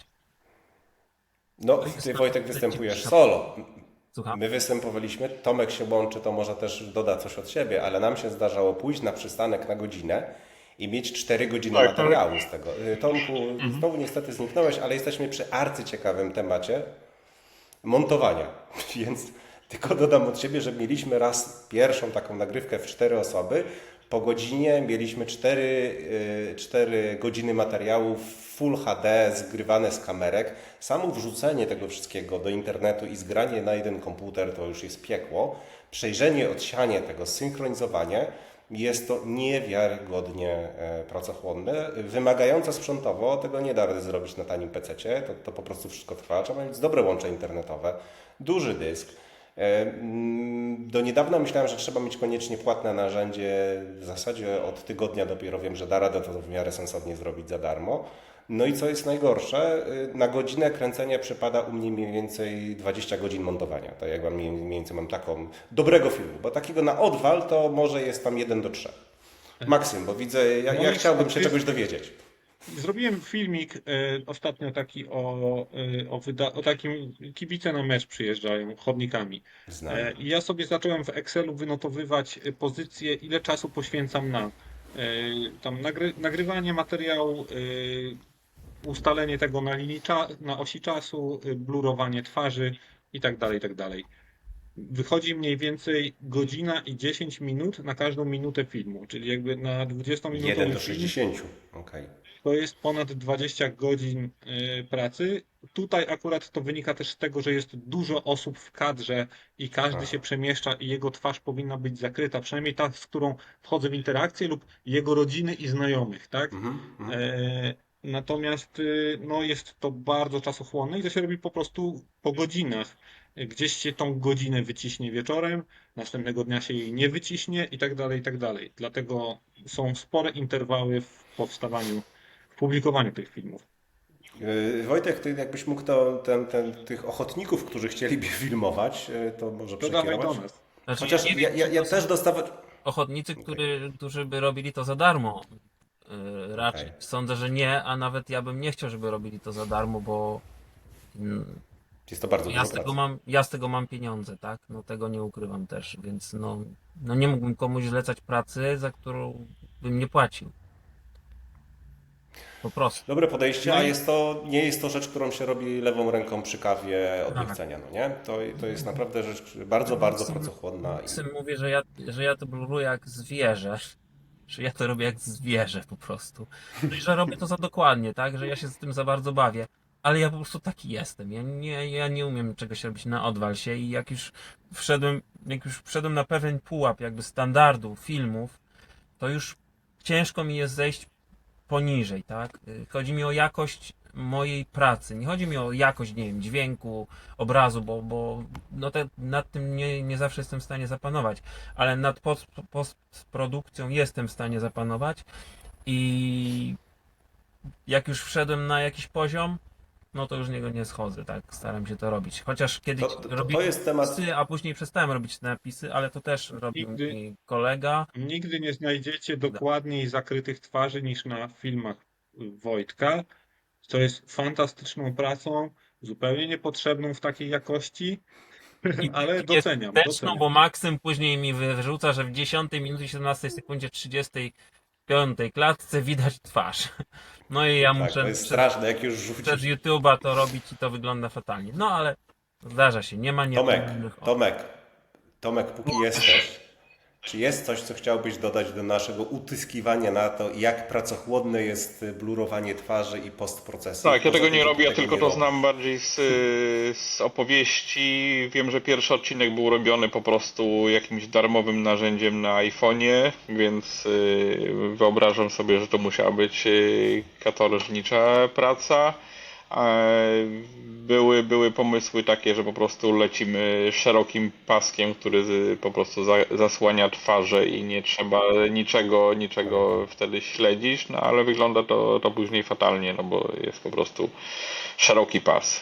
A jeśli blurujemy po twarzach, no to jest słabo. To było zdanie Tomka na ten temat. Ale nie byłoby dobrze, gdybyśmy nie podali nazw programów. Ja od razu wystrzelę ten, którego używałem, który uważam, że się nie nadaje niestety, czyli iMovie na OS X-ie. Przeszedłem teraz na to, czym pracuje Maksym. Dziękuję Ci za te sugestie. Jest to dużo lepsze narzędzie. Zdradzisz? DaVinci Resolve ja używam w wersji płatnej, ponieważ mogę wtedy mieć cały czas podgląd na drugim monitorze. Okej. W wersji darmowej tej fantastycznej funkcji niestety nie ma. A wcześniej używałem darmowego narzędzia Shotcut, które dawało radę, dopóki się nie okazało, że tak naprawdę nie daje rady, a ja tracę na tym mnóstwo czasu. Okej. Gdzie wyrenderowanie filmu 15-minutowego trwało prawie 3 godziny. No ja to robię w 4K 60 FPS-ów mimo wszystko. Niestety. Na pewno ładnie, przyjemnie się ogląda. No w tym programie kolejnym i na trochę lepszym sprzęcie 15-minutowy film to jest 12 minut renderingu. Na tym To samym jest- sprzęcie. Nie, no na trochę lepszym sprzęcie Okej. też. Ale to nie jest tego typu różnica, rozumiem. Wojtek? Poza tym, że robisz to za kierownicą autobusu, to Tak, nie, robię na jak kierownicy montujesz? autobusu. Okej. Nie, na kierownicy autobusu tak, robię blurry tylko, bo montować się nie da. Nie jestem w stanie się skupić w autobusie mam jakieś 20 do 40 minut przerwy, więc to nie jest czas, na który pozwala mi jakby zająć się merytorycznym, bardziej takim po prostu prostym blurowaniem się mogę zająć. Natomiast ja używam Sony, znaczy to już teraz nie jest Sony, tylko to jest Magix, niemiecka jakaś firma chyba, Vegas, wersja 16 Pro, też płatna. Ja zapłaciłem za to jakieś 600 zł parę lat temu. Wersja 16 już jest bardzo, bardzo stara, teraz już chyba weszła 21, która ma automatyczne wykrywanie twarzy współpracujące niby ze sztuczną inteligencją, ale Ale tylko niemieckie twarze wykrywa. się. kilka Nie podnieść da do się. tych Nie automatycznych wierzę. wykrywaczy twarzy i to Też nie działa. nie działa. Niestety. Podsumowując, warto za te programy zapłacić, ale nie warto płacić Adobe z tego co słyszę, bo można jednak taniej. Nie trzeba wcale wydać 8000 zł za jakieś tam pełne licencje, Final Cuty i tego typu rzeczy, bo są tego typu niewiarygodnie drogie programy. Chyba mam też taką tutaj, wyczuwam sugestię od Wojtka, żeby nie warto za bardzo podnosić jakości, bo potem się trzeba tej jakości trzymać i to strasznie dużo czasu zajmuje. Znaczy Maksym mi wysyłał takie obrazki, że na O, efekt 4K, jakaś postać widoczna w tej najmniejszej szybce samochodu poprzez jeszcze 3 inne samochody i tam widać po prostu twarz jak na dłoni, tak? No i on musi Ja to muszę też zakrywać Bez twarze sensu. osób, które są jakby ode mnie, gdy kręcę film, są w odległości 50 metrów na przykład. bez sensu. super. Bez Bo jeżeli ktoś sobie weźmie i ten obraz powiększy, znaczy załóżmy, że to jest osoba, która bierze udział w akcji, tylko zbliża tak. się, tak, do mnie, to, no to będzie przypał po prostu, bo powinna mieć zakrytą twarz. Czyli VHS. Okej, słuchajcie, bo ja też nie wierzę, żeby ktoś chciał z nami siedzieć 2 godziny. Temat jest fascynujący, ale chyba aż tylu odbiorców nie znajdziemy, żeby tyle czasu poświęcić. A jest kilka rzeczy, o które naprawdę chciałbym Was zapytać, które też uważam, że są ważne. Mianowicie agresja. I podzieliłbym tę agresję taką słowną, muzyczną, werbalną oraz fizyczną, która się dzieje na planie zdjęciowym, oraz agresję w internecie, która potrafi być równie zajadła i gruźb pobicia jest na pewno więcej niż potem na planie. Przynajmniej u nas tak to wyglądało. Jak sobie z tym radzicie w podziale na te dwa aspekty? Kto zaczyna? Ja? Dobrze. Możemy. No więc od niedawna realnie zaczynam się bać. To znaczy na przykład myślę o dodatkowej kamerze małej, gdzieś tam ukrytej, ze względu na już teraz mogę powiedzieć liczne kradzieże, to o tym się dowiecie, bo jeszcze mam parę materiałów niepublikowanych z kradzieżą kamery, telefonu i tak dalej, znaczy z wyrywaniem, więc no tutaj już po prostu przestaję być tym naiwnym, młodym, głupim Wojtkiem. Zaczynam już po prostu myśleć troszeczkę przyszłościowo, że może jednak szkoda poświęcać zdrowie dla idei, czy tam, nie wiem, sławy i pieniędzy.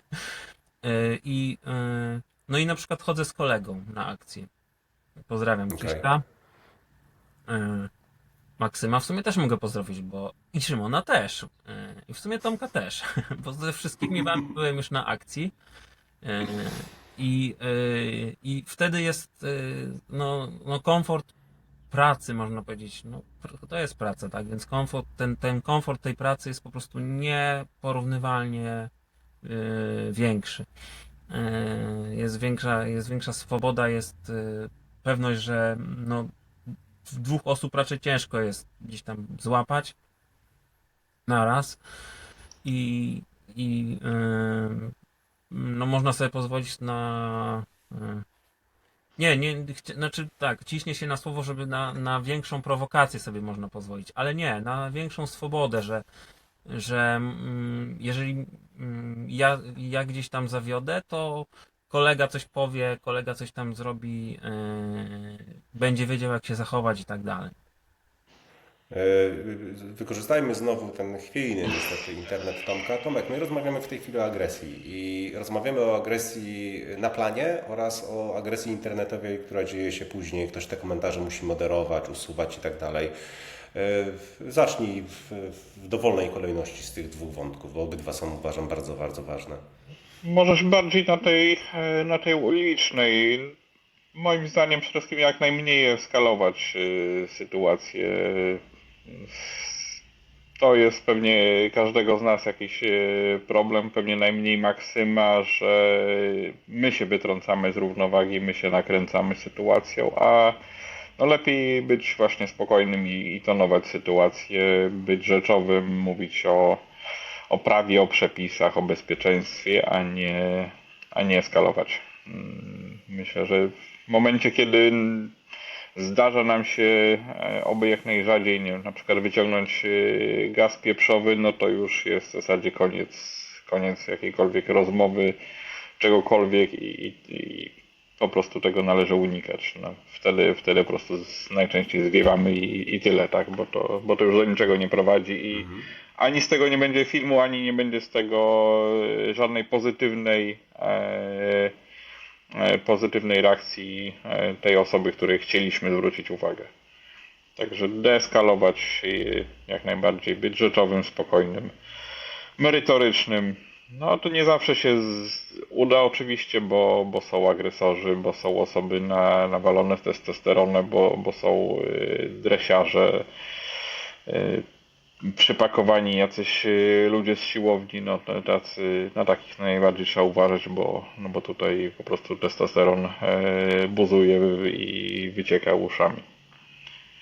No a w internecie moim zdaniem blokować jak najmniej, wchodzić w reakcje. To jest ciekawy wątek. To jest Przepraszam, czy wy słyszycie Tomka wyraźnie, bo ja prawie nie słyszę. Jest tak, natomiast mówiłem o tym, że to się nagrywa u niego niezależnie, więc dopóki jest to w jakikolwiek sposób zrozumiałe, to będziemy mieli to w dobrej jakości Jasne. potem, więc no dopóki go nie odetnie, to... Znaczy, to no ciężko jest odnieść się do tego, co Tomek mówi, bo zupełnie nie rozumiem, ale no liczę na to, że to będzie później już czytelne. On poruszył bardzo fajny wątek, który chciałbym troszeczkę, zanim przejdziemy do tematu internetowego, podpytać. Czy wy jesteście w stanie wyczuć, czy ktoś będzie agresywny, czy nie? Bo Tomka sugestia była taka, że generalnie koksy to jest taki potencjalnie groźny element. Ja mam dokładnie odwrotne doświadczenia. To są zazwyczaj tacy dość zabawni kwadratowdzi pełnowie, którzy są zaskakująco niści, jak wyjdą z tego BMW. Oni są bardzo szerocy, ale niści. I są zazwyczaj bardzo ugodowi, ci szczecińscy przynajmniej. Natomiast ja się generalnie boję pracowników firm budowlanych w takich białych busach. No nie? Oni jak z tą farbą jadą, to jakby to jest piekło. Tak samo jak jadę rowerem, to się najbardziej boję kurierów. Nie? Kurierzy jeżdżący to jest jakby naprawdę duży lęk we mnie wzbudzają. Ale na chodnikach, no to właśnie firmy budowlane, tacy ludzie, którzy pracują i tym samochodem naprawdę zawsze wjeżdżają pod absolutnie same drzwi, bo oni są w pracy, no to właśnie ci mnie potrącają. Na szczycie tego to jest właściciel firmy budowlanej, który zatrudnia tych tam 5 robotników i on jedzie swoim Volvo i podjeżdża zobaczyć, jak oni tam pracują. No to on po prostu mnie przejedzie, nie? To bez dwóch zdań. To ja takich wyczuwam, wbrew pozorom nie koksy. Czy wy macie jakieś takie sugestie, rady, na kogo uważać? Maksym, widzę, że się zrywasz. Tak. Ja Bliżej. Ja nie bliżej. widzę różnic za bardzo w tym, kto jakiej jest postury, czym jeździ i tak dalej. Nie zwracam po pierwsze na to uwagi i e, po ludziach naprawdę się można spodziewać różnych reakcji i różnych zachowań. Więc no, nie przyklejam nikomu łatki na dzień dobry, bo rzeczywiście w praniu wychodzi czasem Okej. zupełnie coś innego. To, co mówił Tomek, czyli przede wszystkim nie eskalować. No ja zachowuję bardzo duży spokój, ponieważ jestem tak usposobiony oraz mam za sobą lata treningu w rozmowach z różnymi ludźmi, takie typowo szkoleniowe, można powiedzieć, dialogi To wiele z wyjaśnia. bardzo różnymi ludźmi, Mhm. którym trzeba wytłumaczyć bardzo obrazowo pewne rzeczy. Więc mnie zachowania nawet agresywne po prostu nie wytrącają z równowagi. I nie boję się ludzi, nawet gdy są 3 centymetry od mojej twarzy. Bardziej zastanawiam się, czy to już jest ten moment, kiedy zabawimy się w zupełnie inną grę, czy to jeszcze nie jest ten moment. Po prostu jest oczekiwanie na dalszy rozwój sytuacji i ewentualne reagowanie, ale z jakąś taką cały czas dozą spokoju. Może to jest dziwne, nie wiem. E, Jeżeli chodzi o też właśnie te konflikty, z mojej perspektywy, że tak jak powiedział też Tomek, nie warto robić wszystkiego dlatego, żeby komuś coś udowodnić i pokazać to na filmie. Na koniec my nie walczymy, może w szerszej perspektywie walczymy o lepszą przyszłość, ale nie walczymy tu w tym miejscu o ten skrawek chodnika. Nie będziemy się do niego bili, bo to jest głupie. Mhm. Jeżeli ktoś jest większy i silniejszy i jest nas w stanie przepchnąć, to lepiej dać się przepchnąć i okej, tym razem odjedzie tym samochodem, ale nam się nikomu nic nie stało. On nikogo nie rozjechał, e, ale nadal tym filmem możemy pokazać, że tu w tym miejscu albo z tego typu ludźmi jest problem, że oni Mhm. istnieją i to, że my się nie zaangażowaliśmy w bijatykę, to i tak nic nie zmienia. Chodzi o to, żeby pokazać, że są ludzie, którzy są gotowi was zaatakować. Zwykłych obywateli, którzy idą tym chodnikiem i nie mają zamiaru kręcić filmów, nie mają zamiaru się nikomu przeciwstawiać, e, i wyjść do was z taką agresją, gdy zwrócicie im uwagę, choćby w taki sam sposób, jak zwracacie uwagę dziecku, że wyrzuciło papierek na chodnik, tak? Tylko, że tu wyrzuciło samochód 1,5 tonowy. Albo więcej. Za co jest oczywiście, Szymon, wiesz, śmiesznie niski mandat w porównaniu z papierkiem. Tak. Ale to też nie ma większego znaczenia. W każdym razie e, rzeczywiście, czy prowokować, to też zależy, co dla kogoś jest prowokacją. Dla kogoś stanie na chodniku jest prowokacją, tak? Ja wielokrotnie jestem nazywany prowokatorem, bo stoję na chodniku, którym jedzie samochód. Oczywiście można ode mnie usłyszeć pewne zaczepki słowne, ponieważ staram się dostosowywać też język do rozmówcy, tak delikatnie to ujmę, żeby to też jest pewnego rodzaju obrona, tak? Czyli sprawdzasz, na ile sobie możesz pozwolić, czy ktoś przyjmuje też, w jaki sposób przyjmuje te słowa, które są bardziej agresywne, może on się wycofa szybciej, tak? Różne tego typu sytuacje. To są takie zabawy, które jak się przećwiczy wiele razy, no to to jest bardzo fajny element tej gry. E, Wiecie tak. co, to ja bym tak, czyli tak, spokój pomaga, i chociaż ja bardzo często słyszę, że spokój wywołuje jeszcze większą agresję, bo nie mogą znieść tego, że się nie unosimy. Myślę, że Natomiast spokój pomaga w konflikcie, ale jednocześnie tworzy wspaniały materiał na wideo. to prawda, to prawda. Czyli tak, spokój pomaga, pomaga monitoring miejski. Czyli jeżeli robimy to w obszarze monitoringu miejskiego, to naprawdę jest to dużo bezpieczniejsze. Warto mieć tę świadomość, czy jesteśmy w miejscu objętym monitoringiem. Żabiarka Pomaga 2,5. tak, Pijesz do tak. żabiarki 2,5. Chodź, zejdźmy z kamer. Nie, mówię ogólnie. I Nie, pomaga także, nie jeżeli jest liczyłbym chyba. no jakby Chyba, robienie te... przepraszam, że wetnę, ale nie liczyłbym chyba w to, że jeśli coś będzie się działo pod kamerą monitoringu miejskiego, to przybiegnie tam zaraz policjant, który nas wybawi z sytuacji. Nie, Nie, ale to ostudza po studzi. prostu agresora, no. Nie ostudzę, nie Żabiarka ostudzę. 2,5 to Maksym widział mój ostatni film z centrum Warszawy, kiedy właśnie wracałem z kręcenia razem z nim czegoś i no to było naprawdę pod kamerami, pod wszystkim i pan się po prostu ze mną szarpał i przybiegł jeszcze drugi pan, który jeszcze go popierał. Także Szymonowi chodzi o to, że będzie potem bardzo ładne nagranie, jak ktoś cię zabił na środku w centrum Warszawy. Nie do końca, I ale znajdą winnych, także to jest no okej. chyba jest to tylko- lepiej na pewno niż jak jest to lepsze niż gdyby jednak nie znaleźli winnego, więc no, coś w tym jest. Ja bym przeszedł do internetu, bo Tomek, ty zacząłeś, ja na chwilę to przerwałem, ale miałeś tam bardzo takie proste i chyba sprawdzone rozwiązania. Ciekawe, czy będą głosy rozbieżne. Ja w ogóle nie jestem jakimś specjalnym fanem czytania komentarzy. Oczywiście jak film opublikujemy, to przez te pierwsze godzinę, półtorej przeglądam te komentarze, które są najczęściej pozytywne. Przez kolejne dni pojawia się więcej komentarzy negatywnych, a tak naprawdę potem po prostu trzeba te najbardziej agresywne, wulgarne blokować razem z nadawcami i nie wchodzić w żadne interakcje i nie przejmować się tym. Tyle. Według mnie tutaj nie ma sensu rozwodzenia się. Ja przyznaję, że będąc tym takim naładowany tą taką emocją, że ktoś reaguje, atakuje mnie agresją, a ja zachowuję spokój i w konsekwencji go trochę troluję. Robiłem to samo w internecie i po prostu tych agresywnych podkręcałem jeszcze bardziej, komentując z nimi. No jest to jakaś zabawa, ale oni się tylko nakręcają, wracają. Trzeba ich banować po prostu i tyle. Tylko nie ma co wchodzić. Natomiast też na koniec. Zwracam też uwagę, że ja też usuwam, banuję trochę rzadziej, ale też usuwam komentarze, w których no, gawieć się zbyt rozkręci i zaczyna mi mową nienawiści traktować moich bohaterów To też. odcinka i to się też niestety zdarza. Nie? Więc jakby bądźmy sprawiedliwi i jakby jeżeli mówimy, że blokujemy wulgaryzmy i nienawiść we własnym kierunku, to róbmy to samo w stosunku Oczywiście. do bohaterów naszych odcinków. No nie? To jednak oni robią nam materiał, trzeba o nich dbać. Tak, zachęty do niszczenia czegoś, cięcia opon i tak dalej, to również. Po pierwsze robimy to na świętych krowach, znaczy ja akurat nie jestem adminem, ale Wojtek dobrze to wie, że takie rzeczy nie przechodzą na świętych krowach, jak ktoś nawołuje. I róbmy to tak samo na naszych kanałach. No. Nie chodzi o to, żeby komuś rozbić szybę czy coś tego typu rzeczy robić, więc nie nakręcajmy się również w tę stronę słownie. Wojtek? Widziałem, Natomiast, że się... znaczy po prostu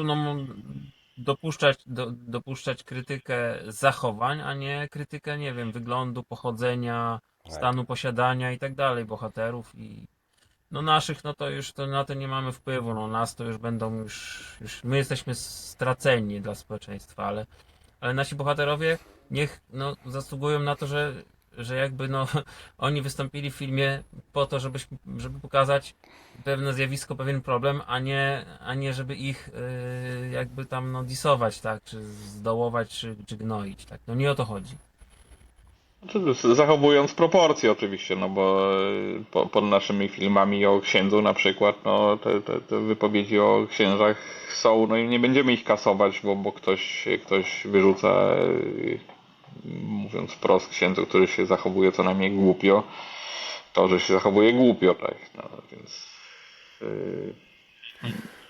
No, Tylko czyli dodam, podsumowując, przepraszam Maksym, widzę, że jeszcze... Tak, o tych komentarzach i o tym, co się dzieje w internecie, jeżeli chodzi o agresję, to mimo wszystko trzeba mieć albo dystans, albo grubą skórę, ponieważ jak coś robimy i myślimy, że to jest fajne i dobre i popierają nas znajomi, rodzina, my się w to angażujemy i wrzucamy taki film do internetu i potem czekamy na odzew. No i ten odzew jest często jakiś, to znaczy nie chcę domówić, że on nie jest po naszej myśli, bo to nawet nie o to chodzi, bo my już zrobiliśmy swoje, my byliśmy tam na tym chodniku w cudzysłowie, zrobiliśmy swoje, a teraz tylko to pokazujemy, więc to do końca nie o to chodzi, ale jest jakiś odzew, jest tak ogromna ilość no właśnie jakiejś nienawiści, pogardy, hejtu i tak dalej, że może nie to, że trzeba być na to przygotowanym, ale trzeba umieć sobie z tym poradzić, umieć odciąć się od tego, umieć się wyizolować i umieć się nie angażować w te wszystkie dyskusje, mimo że, bo my na koniec nasza rola jest taka, że my bardzo chcemy wyjaśnić tym ludziom, że tak nie wolno, że czegoś nie wolno, że czegoś się nie powinno robić albo że coś jest niebezpieczne. I my już to przerobiliśmy na ulicy, a teraz chcemy jeszcze dać upust tej naszej potrzebie wyjaśniania w internecie. I to też jest zgubne na koniec. Także no podsumowując tę moją wypowiedź, trzeba, jakby można się od tego odcinać, ale też trzeba umieć albo zapytać kogoś, jak to zrobić. Bo w pewnym momencie mogłoby to kogoś zgnieść, kto nie jest na to przygotowany. Słuchajcie, jak poruszyłeś temat rodziny, i to było jedno z moich pytań, nie poruszymy go. Bo dotknęliśmy odrobinę tego na samym początku, bardzo arcyciekawego tematu, tego, że te kręcenie tych odcinków, materiału, blurowanie, wywiady w telewizji śniadaniowej i tak dalej, to jednak jest wierzchołek góry lodowej i najczęściej jest tak, że jak nie kręcimy, to robimy inne rzeczy, które są często dużo, dużo ważniejsze. Czyli jakby poza byciem tutaj kaskaderem w tych materiałach, no, robi się dużo, dużo więcej rzeczy. I o tym też nie zdążymy porozmawiać, ponieważ to wydaje mi się, że to jest trochę puszka Pandory i o niej moglibyśmy nakręcić pewnie drugi materiał tej samej długości tylko. A już trochę posiedzieliśmy. Więc ja mam jedno pytanie na koniec. Co byście zmienili w przepisach? Jedną propozycję taką. To może być przepis ogólnopolski, a może jakąś taką politykę miasta, w którym kręcicie swoje materiały, który by z waszej perspektywy miał największy wpływ na no, nasze chodniki. Czyli żebyście rzadziej musieli wychodzić z kamerą. Zdecydowanie mandaty na właściciela pojazdu, a nie w drodze dochodzenia, kto kierował pojazdem. Mandaty mówimy oczywiście za wykroczenia, też związane z parkowaniem, z Prędkością. tymi wszystkimi zachowaniami, które my poruszamy w naszych filmach. No i teraz powstaje oczywiście dyskusja, ale to czemu ja mam za to płacić, skoro to nie ja prowadziłem? Okej. Na koniec niech państwo ma już rozwiązany ten problem, natomiast ty możesz dochodzić swoich roszczeń od kierującego, a firma czy tam leasingodawca, ktokolwiek zapisze sobie to w regulaminie, tak? I obciąży jakąś notą. To nie jest duży problem. Problemem jest po prostu bezkarność i to, że brak łatwego egzekwowania tych pieniędzy i tych mandatów blokuje prawdopodobnie szereg kolejnych usprawnień, bo nie ma na nie pieniędzy, bo to się nie opłaca, bo to się nigdy nie zwróci, bo nigdy z tym nie wyjdziemy na zero. Oczywiście państwo nie musi na tym zarabiać, ale dobrze by było, gdyby te nakłady nie były astronomiczne, tak? W skrócie. Słuchajcie, ja mam taką statystykę porównującą, co ile godzin wystawia mandat strażnik miejski w Warszawie, a jak często wystawia opłatę dodatkową w strefie płatnego parkowania kontroler strefy, i strażnik w Warszawie wystawia mandat co 28 godzin, a kontroler strefy co 10 minut. No i ja podbijam oczywiście to, co powiedział Maksym. Dla mnie jest szczególnie irytujące to, że kierowców, którzy w strefie płatnego parkowania dokonają drobnego uchybienia, zaparkowali poprawnie, wcelowali w te kreski i tak dalej, to na nich nasyłamy kodeks administracyjny. Nikt się nie bawi w ustalanie sprawcy, nikt się tam z nikim nie bawi. To przywalałem ci 200 zł, masz to zapłacić, dziękuję, następny. Tam nie ma problemu z karaniem obcokrajowców, w ogóle nie ma problemu z wskazywaniem Ukraińca, że to niby jechał. Wszystkie problemy są tam rozwiązane. Natomiast jeżeli jesteśmy na tyle bezczelni, żeby zaparkować nielegalnie, to tam się nagle włącza cały skomplikowany proces dochodowy, który nie kończy się mandatem. I akurat to, o czym pisaliście, Tomek, na swoich stronach ładnie to pokazało, czyli te statystyki z fotoradarów. Więc tu bym przeszedł do Ciebie. Czy masz tutaj votum separatum, czy Znaczy zdecydowanie, temat nieuchronności kary? zdecydowanie zgadzam się z Maksymem. Pierwsza sprawa to zmiana trybu nakładania mandatów, tak, przede wszystkim na właściciela, to jest najprostsze. Tam oczywiście jest kilka innych rzeczy, które u nas kuleją, chociażby to, że nie ma tak zwanej fikcji doręczenia listów w postępowaniach o wykroczenia. To jest też śmieszne, że według mnie specjalnie Po prostu nasi ustawodawcy tak zrobili, żeby w wykroczeniach te sprawy po prostu po roku sobie szły do kosza. Ale to mieli wiedzieć tylko prawnicy, no, ale się rozlazło przez te lata. Tak, to może mieli to wiedzieć prawnicy, ale myślę, że to specjalnie wpisali politycy, którzy jeżdżą jak jeżdżą, parkują jak parkują. Pomagali im w tym inni prawnicy, którzy te postępowania też prowadzą, orzekają w sądach i tak dalej. To nie jest To przewinienie. pewnie przeminie. Tak, to nie jest. Mówimy o tygodniu, w którym komendantowi głównym policji udało się dachować na pustej drodze. Tak, no nie wiadomo, czy on osobiście akurat kierował, czy to ktoś inny kierował, ale to No, nawet nie ma, to nie jest niewiele istotne. zmienia. To nie jest istotne. U nas po prostu ta cała kasta osób, które decydują o tym, jaki mamy system prawny, ma zawiązany sojusz, żeby nie karać kierowców. I to jest wpisane w ustawy, to jest wpisane w ich modus operandi. Tutaj nic się nie zmieni, jeśli nie zmienimy kompletnie ich mentalności w podejściu do prawa. Mamy wysoki mandat Super. obecnie za jazdę wzdłuż po chodniku, 1500 zł, 3000 za recydywę. Wojtek kręci już tam kolejny sezon pod panoramą.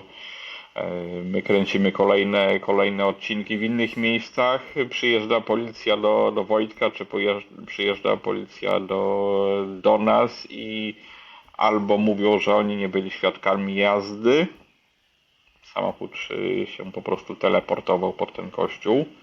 W związku z tym oni tylko mogą karać za parkowanie albo pouczają kierowcę. Prawda? Tak, Pięknie z tak. wytrychem. Pouczenie ostatnio też publikowaliśmy na naszych socialach. Właśnie zakończenie sprawy jazdy wzdłuż po chodniku. Wydział Ruchu Drogowego. Pozdrawiamy kolejny raz waliców. Pouczenie. Instytucja pouczenia jest bardzo ciekawa, bo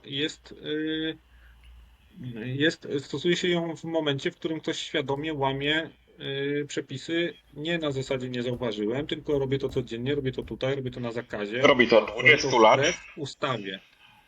No i teraz Tak. już W ja nie zasadzie- wiem o czym mówić, bo ja właśnie chciałem powiedzieć to samo. To ja powiem z grubej rury. No. Jakie przepisy bym zmienił. Mój umysł, ten tu zawarty w tej głowie, nie jest w stanie pojąć, w jaki sposób kierujący jest w stanie jeździć, mając więcej niż jeden dożywotni zakaz prowadzenia pojazdu.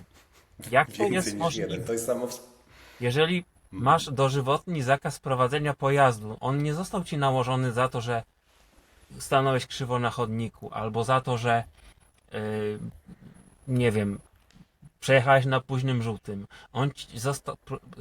Prawo do jeżdżenia samochodem zostało ci zabrane dożywotnio z jakiejś grubej rury. Więc jeżeli wsiadasz za kółko, mając ten zakaz, czyli jesteś niebezpieczny dla otoczenia, idziesz do pierdla. Nie wiem, bo to się wybluruje. Idziesz do więzienia. Po prostu. Od razu, nie wiem, na miesiąc, ale no, jak można dać drugi, trzeci czy 8 zakaz dożywotni prowadzenia pojazdu? No, znaczy dla mnie to jest po prostu szok. To jest, no, nie umiem o tym rozmawiać. No, zróbcie coś z tym, ludzie. To jest ważny głos, inny niż nasze. To akurat ma mniejszy wpływ na parkowanie, bo ci ludzie stanowią, no niestety znowu mówimy o tygodniu, w którym mieliśmy kolejny wypadek. Od tych drobnych rzeczy się zaczyna. Przyzwolenie na drobne wykroczenia powoduje przyzwolenie na grubsze i później na te najgrubsze. No. I przyzwolenie sądom na dawanie 8 dożywotnich zakazów jazdy, no po prostu. A dlaczego tak wygląda? Gdyż sędziowie również są tym żywotnie zainteresowani, żeby nie karać za różne przewinienia mniejsze lub większe w ruchu drogowym.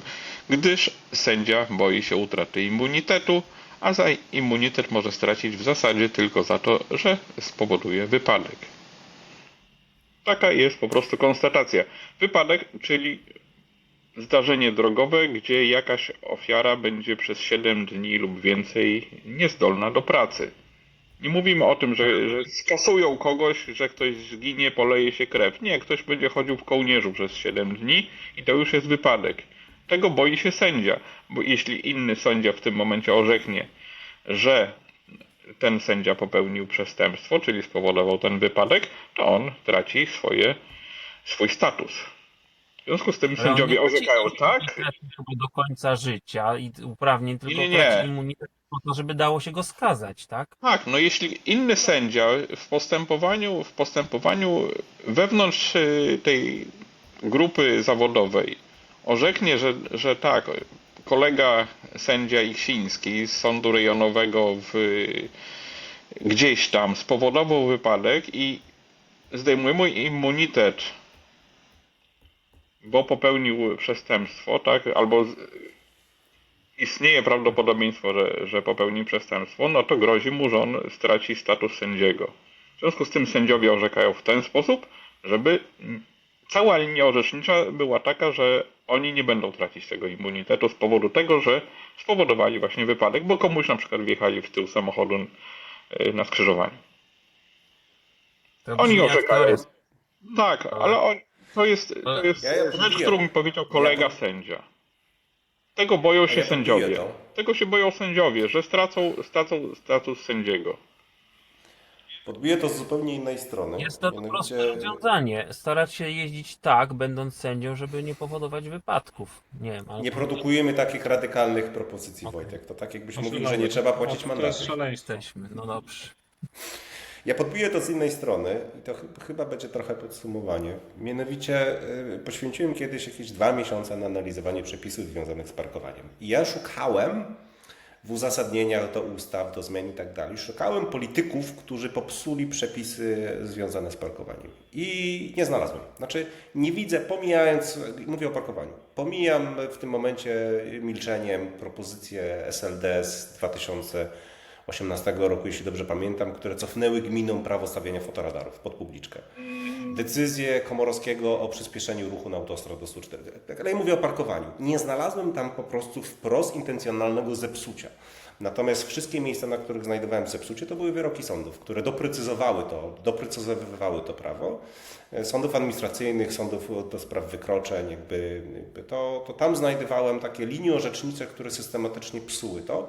No i niestety także z niesamowitą rolą Rzecznika Praw Obywatelskich, który skarży absolutnie każdą uchwałę dotyczącą stref płatnego parkowania, bardzo często zajmuje głos w sprawach obrony kierowców, więc to nie jest dokładnie to samo, o czym mówi Tomek, ale jest chyba jakimś takim dodatkiem, który legitymizuje tę teorię spiskową, którą nazwałeś, Wojtku. Słuchajcie, godzina 30 mniej więcej. Ja nigdy nie prowadzę spotkań dłuższych niż 90 minut. Nie wierzę, żeby ktoś był o zdrowych zmysłach w stanie to wytrzymać, chyba że ma bezsenną noc. Brakuje mi bardzo tego wątku rodzinnego i brakuje mi bardzo wątku, co poza tym, bo generalnie ta robota to jest blurowanie twarzy, edycja wideo i czasami fajne pogaduszki na ulicy. No tego mi zabrakło, ale to nie jest rzecz, którą moglibyśmy zamknąć w 5 minut, więc chyba takim posłowiem sędziowsko-penitencjarnym skończymy ten wywód na dzisiaj. Gdybyście chcieli, to subskrybujcie wszystkie nasze kanały oczywiście, przepraszam, zawsze zapominam o tym powiedzieć. A gdybyście chcieli jakiejś kontynuacji albo coś dopytać, to pytajcie, my z radością odpowiemy, być może osobnym materiałem, a być może na przykład siedząc po nocy odpisując na komentarze. Może nazwijmy to odcinek pierwszy. Zobaczymy. Marzyłoby mi się, żeby efektem tego odcinka było Halo, Wrocław, Poznań, Łódź, Kraków, Katowice, Gdańsk. Trójmiasto, Gdańsk, Trójmiasto oczywiście. Bydgoszcz. Bydgoszcz, Toruń. Kielce. Toruń ma bardzo fajne profil Samochodozowana. Prawda, Tak, Bydgoszcz ma prawda. Rzeszów, profil. Kielce też mają. Zielona Góra. Kielce. Zielona Pozdrawiamy. Góra. Pozdrawiamy kolegę z Kielc, który kiedyś mieszkał w Warszawie. Słuchajcie, w Zielonej Górze w ubiegłym roku wystawiono 66 mandatów za parkowanie. Całe. Mam statystyki oficjalne, więc Zielona Góra, zapraszamy, złoto, leży u Was na ulicy. To widać, że tam jest niepotrzebny, bo tam jest Byłem. wszystko... Parkują, Nie, to parkują taki jak żart. złoto. No. Dobrze, słuchajcie, dziękuję Wam pięknie. Dziękuję wszystkim tym, którzy wytrzymali, słuchając nas tak długo. Do usłyszenia i do Dziękujemy. zobaczenia na naszych kanałach i do zobaczenia na chodnikach. Do zobaczenia. Konfitura na straży. Porządek ma być. Niech miasto nas chroni, a nie zasłania krzyk.